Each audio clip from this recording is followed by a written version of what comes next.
Lieutenant Frank Mason stood at the viewing window of the Earth diplomatic fleet vessel Horizon. His heart beat faster as he watched the massive Valyrian mothership approach. It was at least 20 times the size of their own ship, with a strange blue-green glow surrounding its silver hull. "Lieutenant Mason, report to the bridge immediately." Captain Diane Russell's voice came through the communication system. Frank took one last look at the alien ship and hurried to the bridge. The corridors of the Horizon were busy with crew members, rushing to their stations. Everyone knew how important this first meeting with the Valyrians was. When Frank arrived on the bridge, Captain Russell was talking with Communications Officer Greg Phillips. She turned to Frank as he entered. "Lieutenant Mason, we've received a message from the Valyrians. They want to meet with a representative from our ship. I've selected you for this task." Frank blinked in surprise. "Me, Captain? Why not you or one of the senior officers?" Captain Russell's face was serious. "The Valyrians specifically requested someone who represents the best qualities of humanity. Your record shows exceptional diplomatic skills and adaptability. Plus, you scored highest in the xenobiology training courses." Greg added, "The Valyrians seem very interested in learning about humans at an individual level. This isn't just about politics. They want cultural exchange." Frank nodded slowly, feeling the weight of responsibility settle on his shoulders. "When do I meet them?" "In 3 hours," Captain Russell replied. "They're sending a transport shuttle. Dr. Lisa Warren will brief you on what we know about their culture." In the ship's conference room, Dr. Warren showed Frank images of the Valyrians. They looked almost human, except for their pale blue skin and large, almond-shaped eyes that shifted colors based on their emotions. "The Valyrians are matriarchal," Dr. Warren explained. "Females hold all positions of power in their society. They're about 200 years ahead of us technologically, but they seem peaceful. They value genetic diversity and technological advancement above all else." Frank listened carefully, taking mental notes. "Anything I should avoid saying or doing?" "Don't refuse any food or drink they offer. That's considered highly offensive. And maintain eye contact when they speak to you. They see looking away as dishonesty." 3 hours later, Frank waited in the shuttle bay as the Valyrian transport docked with their ship. He wore his formal fleet uniform with the Earth insignia prominently displayed. Captain Russell stood beside him. "Remember, Lieutenant," she said quietly, "you represent not just our ship, but all of humanity. The future of Earth-Valyrian relations may depend on this meeting." The shuttle door opened with a soft hiss. 2 tall Valyrian females stepped out. They wore flowing silver robes with intricate blue patterns. Their eyes shifted from yellow to green as they looked around the shuttle bay. The taller one spoke, her voice melodic but slightly mechanical through the translation device. "I am Ambassador Zella of the Valyrian High Council. This is Princess Zellara, daughter of our Empress." Frank bowed slightly. "I am Lieutenant Frank Mason of the Earth Diplomatic Fleet. This is our Captain, Diane Russell. Welcome aboard the Horizon." Princess Zellara's eyes fixed on Frank, turning a deep purple color. Dr. Warren hadn't mentioned what that color meant. "We invite you to our mothership for a proper welcome ceremony," Ambassador Zella said. "Lieutenant Mason will accompany us now, and we welcome Captain Russell and 2 additional crew members to join us in 6 Earth hours." Captain Russell hesitated but nodded. "We accept your invitation. Lieutenant Mason will go with you now, and I will bring Communications Officer Phillips and Dr. Warren later." Frank followed the Valyrians onto their shuttle. The interior was spacious and filled with living plants that seemed to glow faintly. Princess Zellara sat across from him, her purple eyes never leaving his face. "Your species is fascinating," she said. "So much genetic variation, even within small population groups." Frank smiled politely. "Diversity is one of humanity's strengths." "Indeed," she replied. "It is what attracted us to your planet." The journey to the mothership took only minutes. When they arrived, Frank was led through corridors that seemed to be made of living material. The walls pulsed gently with light, and the air smelled like flowers after rain. They entered an enormous hall filled with Valyrians. All eyes turned to Frank as he walked in, and he fought the urge to fidget under their stares. At the end of the hall sat an impressive female Valyrian on an elevated platform. Her robes were more elaborate than the others, and a thin circlet of what looked like living metal wrapped around her head. "The Empress," Ambassador Zella whispered to Frank. Frank bowed deeply as he had been instructed. When he straightened, he found the Empress studying him with interest. "Lieutenant Frank Mason of Earth," she said, her voice carrying throughout the hall without any visible amplification.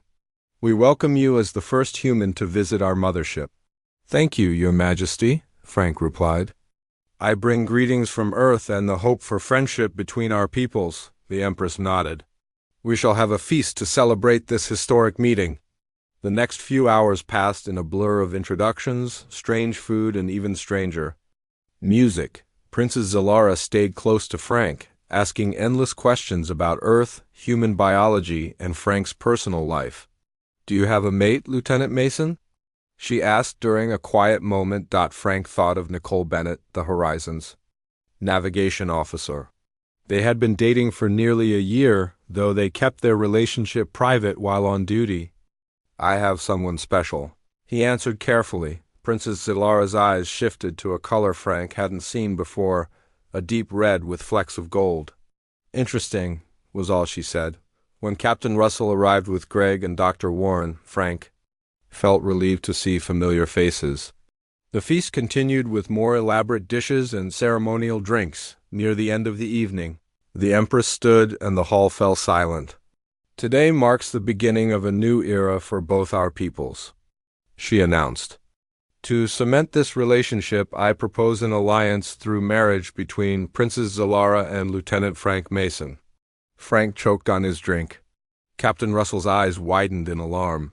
Dr. Warren frantically flipped through her notes, clearly caught off guard. Princess Zalara stepped forward, her eyes now a brilliant gold. "I accept this honor," she said, looking at Frank expectantly. All eyes in the hall turned to him. Frank stood frozen, his mind racing. The Empress smiled. "We understand this is unexpected. You may have 24 Earth hours to consider this. Great honor. Princess Zalara has chosen you after careful observation of your species. She believes your genetic material will strengthen our royal line." Captain Russell quickly stepped in. "Your Majesty, we are deeply honored by your proposal.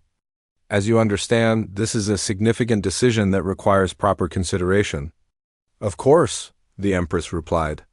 "Ambassador Zella will escort you back to your ship. We await your answer tomorrow." As they left the hall, Frank felt Princess Zalara's eyes following him. His future, and possibly the future relationship between Earth and the Valyrians, now hung in the balance of his answer to a proposal he never saw coming. Back on the horizon, Captain Russell called an emergency meeting. Frank sat at the conference table with Dr. Lisa Warren, Communications Officer Greg Phillips, and Diplomatic Advisor Kevin Hart. Frank's hands were shaking slightly as he sipped his coffee. "This is unprecedented," Captain Russell said, pacing the room. "We were sent here to establish peaceful relations, not arrange marriages." Kevin Hart adjusted his glasses. "The Valyrians clearly see this as a great honor. Their culture values genetic exchange above almost everything else." "But they can't just expect Frank to agree to this," Greg argued. "He didn't sign up to be an alien's husband." Dr. Warren pulled up data on her tablet. "According to what I've learned, Valyrian marriages aren't like ours. They're more like genetic contracts. Princess Zalara probably doesn't expect romantic love or even cohabitation in the human sense." Frank set down his cup. "That doesn't make me feel any better about this." "Lieutenant," Kevin said seriously, "we need to consider the bigger picture. The Valyrians could be valuable allies.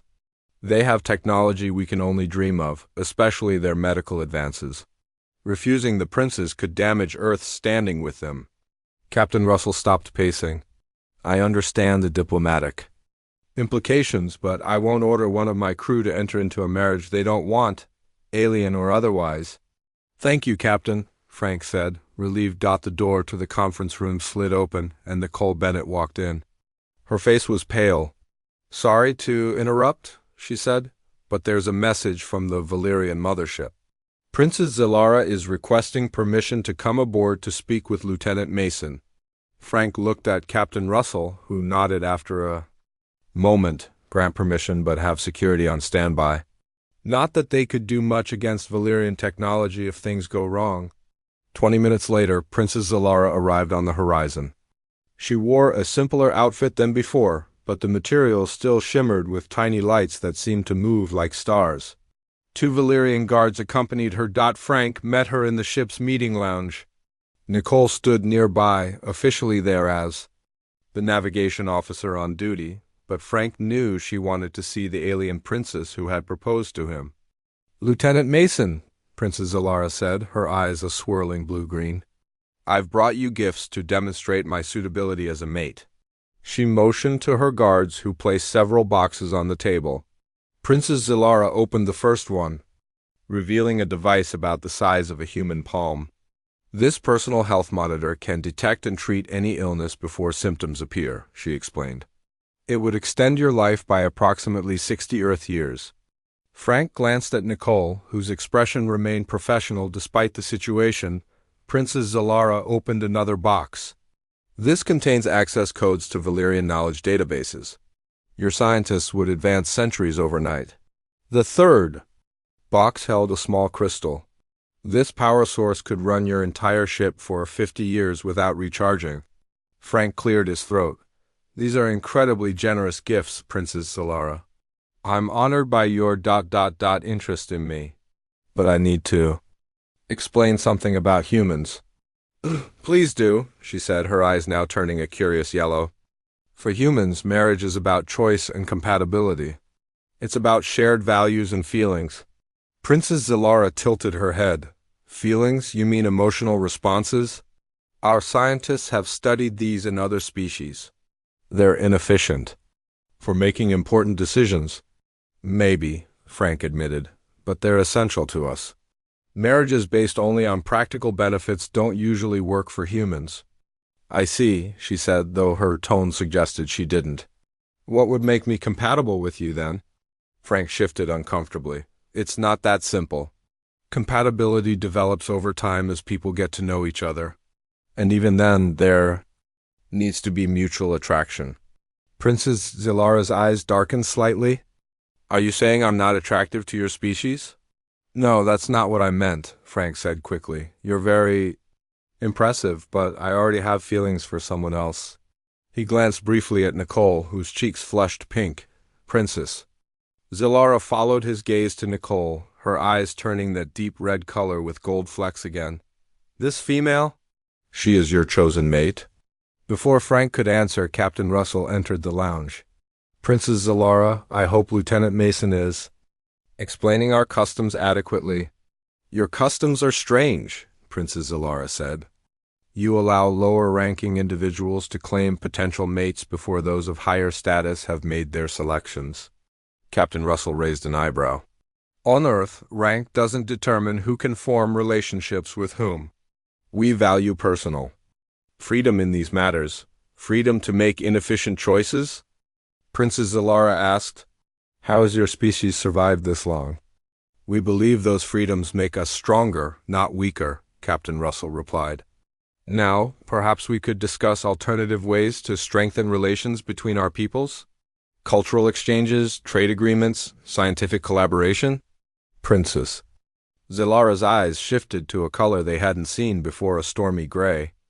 "My mother sent me to secure this alliance through the strongest means possible. A genetic bond cannot be broken like a treaty." Frank took a deep breath.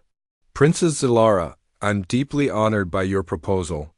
I understand its significance in your culture, but I must respectfully decline. Our cultures have different views on marriage, and I can't enter into such an arrangement without the elements that humans consider essential." The room fell silent. Princess Zilara stood perfectly still, her eyes slowly changing from gray to a dark, almost black purple. "You decline?" she finally said, as if testing out a foreign concept. "Yes," Frank said gently. "I hope you understand. This isn't meant as an insult. It's simply that I can't agree to something that goes against my nature and my heart." Princess Zalara looked at the gifts on the table, then back at Frank. No one has ever refused me anything. Captain Russell stepped forward. Princess, surely there are other ways. You will have 12 Earth hours to reconsider. Princess Zalara interrupted, her voice now cold and formal. After that, I will accept your answer as final. She turned to her guards. We're leaving. As they watched Princess Zalara and her guards head back to their shuttle, Nicole moved beside Frank. Do you think she understood? Frank shook his head. I'm not sure. But I couldn't say yes even for Earth's benefit. Captain Russell looked troubled. I support your decision, Lieutenant. But I have a bad feeling about this. Kevin was right about one thing: the Valyrians could be valuable allies or dangerous enemies. What do we do now? Greg asked. We prepare for both possibilities, Captain Russell replied. And we hope Princess Zalara is more understanding than she appeared just now. Frank stared out the viewport at the massive Valyrian mothership. Something told him that understanding was the last thing he could expect from the alien princess. The 12-hour deadline passed. Frank sat on the bridge with Captain Russell and the senior officers watching the main screen. The Valyrian mothership hung in space, silent and imposing. No word from Princess Zalara? Captain Russell asked. Greg, who shook his head. Nothing, Captain. I've tried hailing them 3 times. Frank rubbed his tired eyes. He hadn't slept well, worried about the consequences of his decision. Maybe no news is good news? As if in answer, the lights on the bridge suddenly dimmed. Emergency lighting kicked in with a red glow. What's happening? Captain Russell demanded. Nicole's hands flew across her navigation console.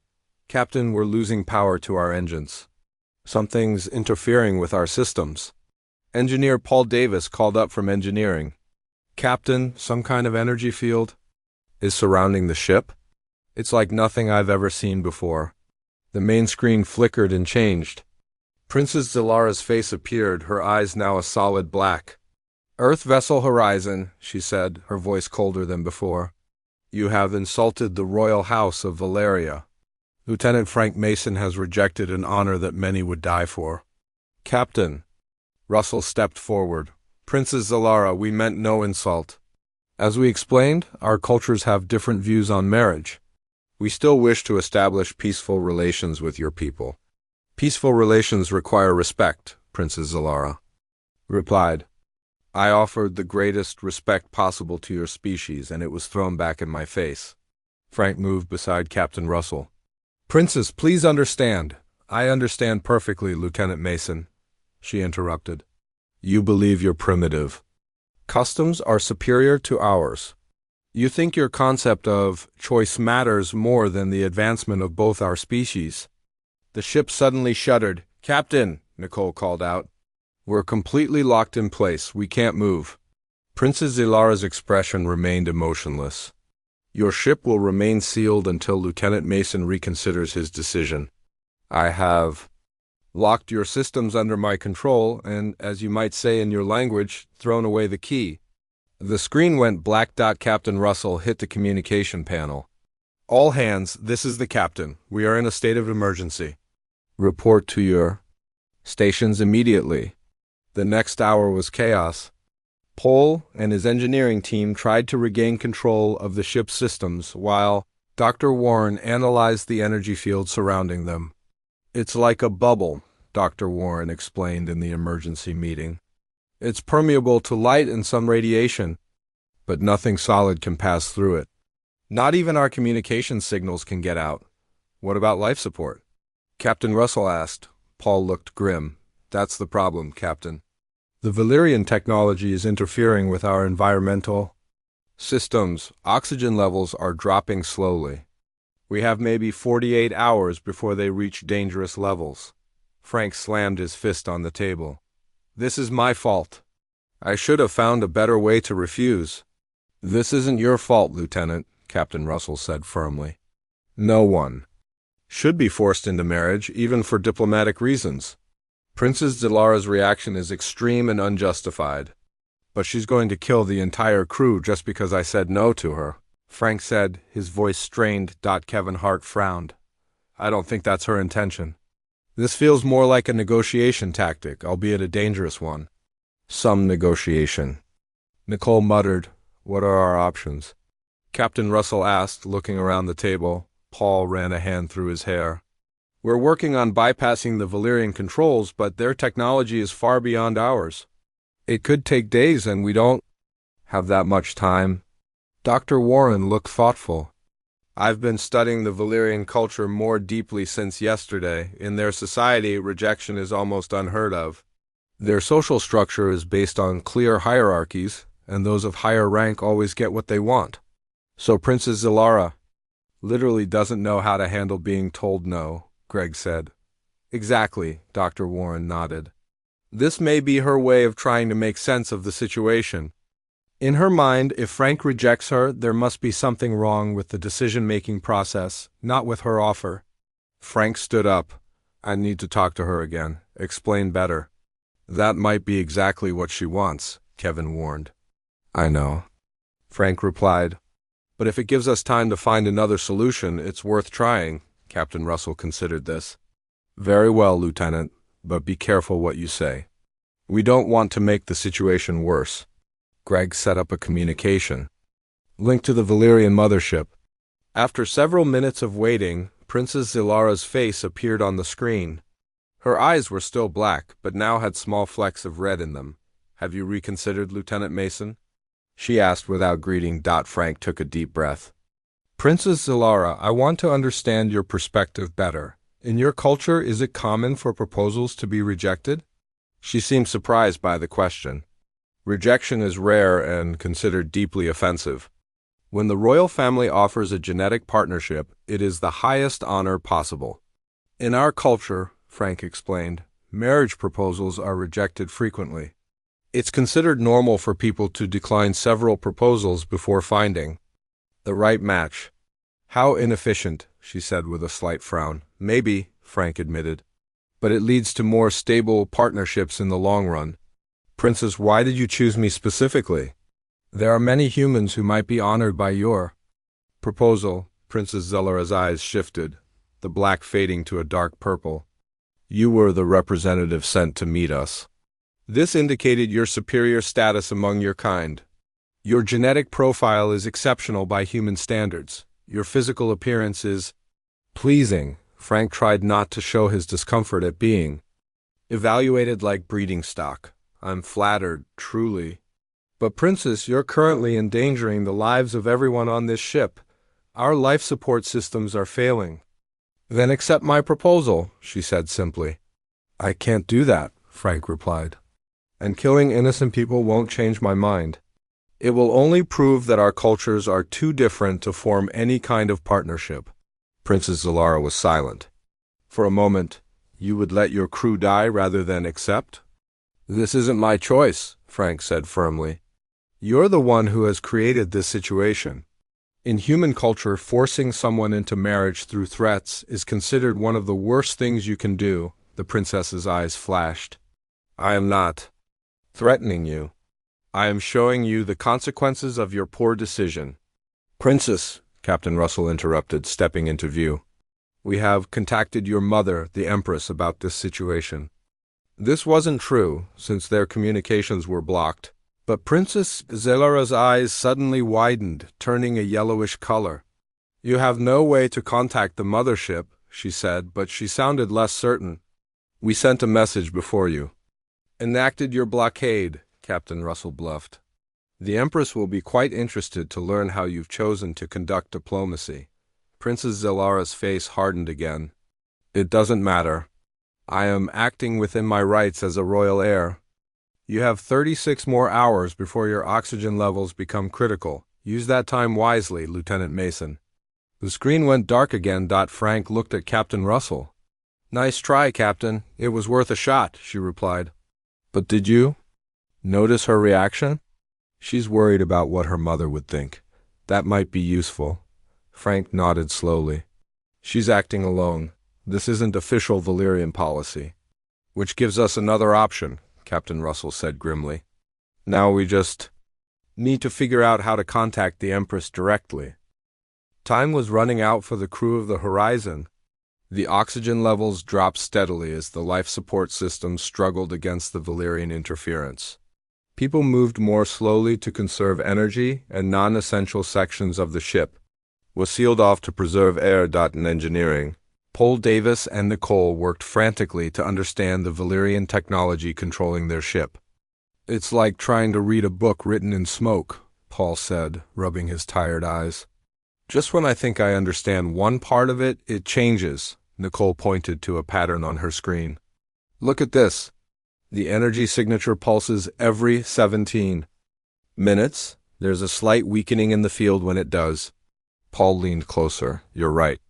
Maybe we could send a short burst transmission during one of those pulses?" Meanwhile, Dr. Warren and Kevin Hart were in the ship's library, digging deeper into what they knew about Valyrian culture. "There's something we're missing," Dr. Warren said, scrolling through her notes. "The princess's reaction seems extreme even by Valyrian standards." Kevin nodded. "I've been thinking the same thing. The Valyrians are logical above all else. This emotional response doesn't fit their profile." Dr. Warren stopped scrolling. "Wait, look at this data about their matriarchal system. Royal daughters go through a proving period where they must demonstrate their value to the Empire before being confirmed as true heirs." "You think this is Princess Galara's proving challenge?" Kevin asked. "It would explain why she's so determined not to fail, and why she might be acting without the Empress's knowledge or approval." On the bridge, Captain Russell maintained a calm presence despite the growing crisis. The crew looked to her for strength, and she refused to show any sign of fear. Frank entered the bridge, his face pale but determined. "Captain, I've been thinking. What if I agree to the marriage but with conditions?" Captain Russell frowned. "What kind of conditions?" "A temporary arrangement, 1 Earth year. During that time, I could learn about their culture, and Princess Zalara could learn about ours. It might satisfy her need to save face while giving us a chance to resolve this peacefully." "That's a big sacrifice, Lieutenant," Frank shook his head. "Not as big as losing the entire crew. Besides, Dr. Warren says Valyrian marriages aren't like ours. It would be more like a cultural exchange than a real marriage." Before Captain Russell could respond, Greg called out from his station. "Captain, I'm detecting a small fluctuation in the energy field." "Nicole and Paul must have found something," Captain Russell said. "Keep monitoring it, Officer Phillips." Just then, Dr. Warren and Kevin rushed onto the bridge. "Captain," Dr. Warren said excitedly, "we think we know why. Princess Zalara is behaving this way. She's trying to prove herself worthy of being an heir to the Valyrian throne." Kevin added, "This marriage alliance was likely her idea, not the Empress's. She's desperate to succeed because her status depends on it." Captain Russell processed this information. "So, if she returns to the mothership having failed in her first diplomatic mission... she could lose her position in the royal line," Dr. Warren finished. Frank looked thoughtful. "That explains why she reacted so strongly. This isn't just about me rejecting her, it's about her entire future." Greg suddenly straightened in his chair. "Captain, Paul and Nicole have managed to create a communications channel through the energy field. It only works for a few seconds during each pulse cycle. Can we contact the Valyrian mothership directly?" Captain Russell asked. "Possibly, but we need to know exactly who to contact and have a very short message ready." Frank stepped forward. "We need to contact the Empress directly. Tell her what her daughter has done." Captain Russell nodded. "That's risky. Princess Zalara might retaliate if she discovers what we're doing. But at this point, we don't have many options left." She turned to Greg. "Work with Paul and Nicole. I want that communication channel ready as soon as possible." As Greg left the bridge, an alarm sounded. The oxygen level display flashed a warning. "Oxygen at 25%, the computer announced. "Recommend reduction of physical activity." Captain Russell hit the ship-wide communication button. "All hands, this is the captain. Conserve oxygen. Remain at your stations, but minimize movement and conversation." Frank looked at the main screen, where the massive Valyrian mothership loomed. "Captain, let me try speaking with Princess Zalara again." Now that we understand her motivation better, I might be able to reason with her. Go ahead, Lieutenant. At this point, any attempt is worth making. Greg set up the communication link from his station before leaving. After a few minutes of waiting, Princess Zalara appeared on the screen. Her eyes were now a swirling mix of black and red. Your oxygen levels are dropping, Lieutenant Mason, she said without preamble. Have you made your decision? Frank met her gaze steadily. Princess Zalara, I understand now that this mission is important to your status in the royal family. Her eyes flickered briefly to yellow before returning to their dark color. My status is not your concern. It is if it's the reason you've trapped our ship and endangered our lives, Frank replied. I'm offering a compromise. A temporary marriage alliance for 1 Earth year. During that time, I would learn about Valyrian culture and you would learn about human customs. Princess Zalara tilted her head slightly. A temporary arrangement is not what I proposed. No, but it might serve the same purpose. You could return to your mother with a successful diplomatic mission. And after a year, if we find we're truly incompatible, we could dissolve the arrangement with no shame to either side. For a moment, Princess Zalara seemed to consider this. Then her eyes hardened again. You still fail to understand. This is not a negotiation. Either you accept my original proposal or your ship remains sealed. Frank tried another approach. Princess, what would your mother think of this situation? Would the Empress approve of diplomatic relations beginning with threats and coercion? Princess Zalara's eyes flashed dangerously.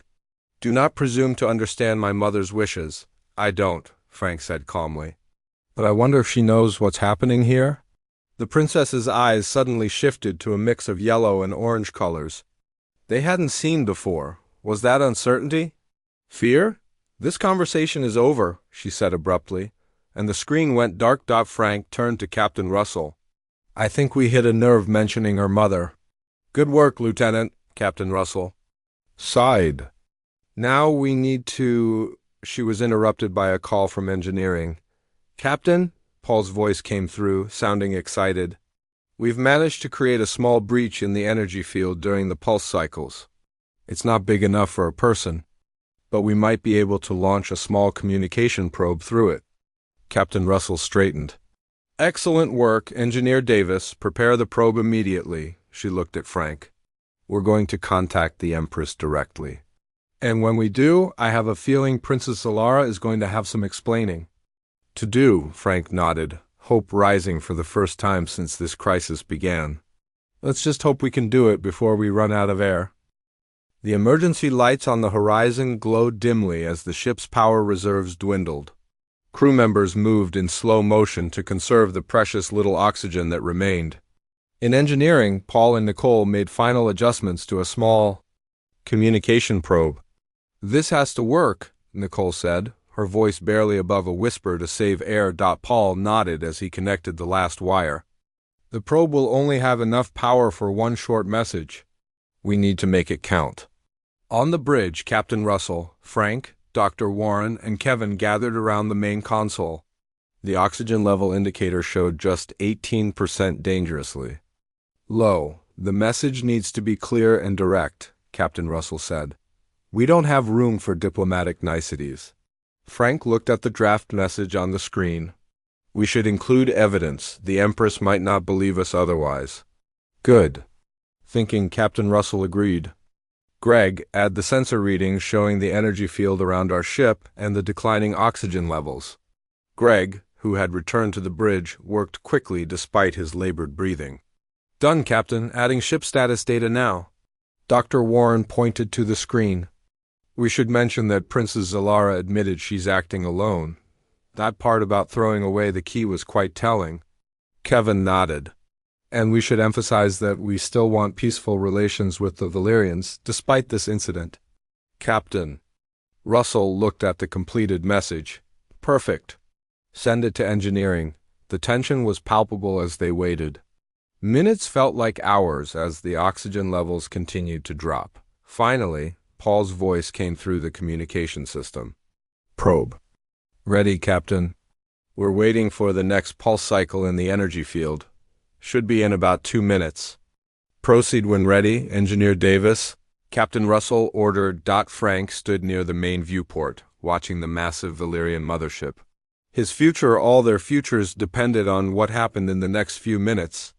Launching probe now, Pohl's voice announced. The tiny probe, no bigger than a coffee mug, shot from the horizon toward the energy field barrier.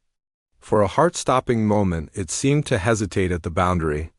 Then it passed through during a pulse cycle and continued toward the Valyrian mothership. Probe successfully through the barrier, Nicole reported. Message transmitting. Now, they could only wait and hope the message reached the Empress. The minutes ticked by painfully slowly. Greg suddenly straightened at his console. Captain, I'm detecting movement from the Valyrian mothership. A small vessel has launched and is heading our way. Is it Princess Zalara? Frank asked. Negative, Greg replied.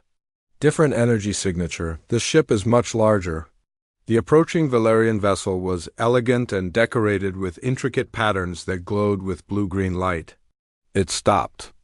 Just outside the energy barrier surrounding the horizon. Without warning, the barrier flickered and disappeared. The field is down, Nicole exclaimed from her station. We're free. Life support systems returning to normal, Greg reported, relief evident in his voice. Oxygen levels rising. The main screen activated, showing the face of an older Valyrian. Female, her eyes were a calm, steady blue, and the circlet around her head was more elaborate than Princess Zalara's. I am Empress Zalara of the Valyrian Empire, she said, her voice dignified and measured. I received your message concerning my daughter's actions. Captain Russell stepped forward. Empress Zalara, thank you for responding. As you can see, your daughter sealed our ship in an energy field that nearly cost us our lives. The Empress's eyes darkened slightly. I offer my sincere apologies for my daughter's behavior. Princess Zalara acted without authorization and against our diplomatic protocols. Frank moved beside Captain Russell. Empress, why would Princess Zalara go to such extremes? Princess Zalara is young and ambitious, the Empress explained. She hoped to secure a genetic alliance that would strengthen her position in the royal line. When you rejected her proposal, Lieutenant Mason, her pride was wounded. She has much to learn about diplomacy. Will she be punished? Captain Russell asked. The Empress's eyes shifted to a deeper blue. Princess Zalara will face consequences for her actions. But I would ask that you not judge all Valyrians by her impulsive behavior. We truly wish to establish peaceful relations with Earth. Frank nodded. We understand, Empress. We remain open to friendship between our peoples. I am pleased to hear that, the Empress replied. To demonstrate our goodwill, I would like to invite 2 representatives from your ship to continue discussions. Aboard the mothership, perhaps we can find other ways to strengthen ties between Valeria and Earth that do not involve genetic alliances. Captain Russell smiled slightly. We would be honored, Empress. Lieutenant Mason and I will join you shortly. After the communication ended, the bridge crew let out a collective sigh of relief. The emergency was over. Paul and Nicole came to the bridge, tired but triumphant. The probe worked, Paul said with a grin. Excellent work, everyone, Captain, Russell said. This could have ended very differently without your quick thinking and teamwork. Frank turned to Nicole. I never thought saying no to a marriage proposal would almost get us all killed, Nicole smiled. Just promise me one thing, Frank. What's that? If I ever propose to you, just say yes. It's safer that way. The bridge erupted in much-needed laughter. 3 hours later, Frank and Captain Russell prepared to board a shuttle to the Valyrian mothership. Before they left, Dr. Warren approached them. I've been studying more about Valyrian culture, she said. Their concept of honor is fascinating. By standing your ground, Frank, you may have actually earned their respect. They value strength and conviction, even if they don't understand our particular beliefs. Let's hope so, Frank replied. I'd hate to cause another interstellar incident. As they boarded the shuttle, Captain Russell turned to Frank.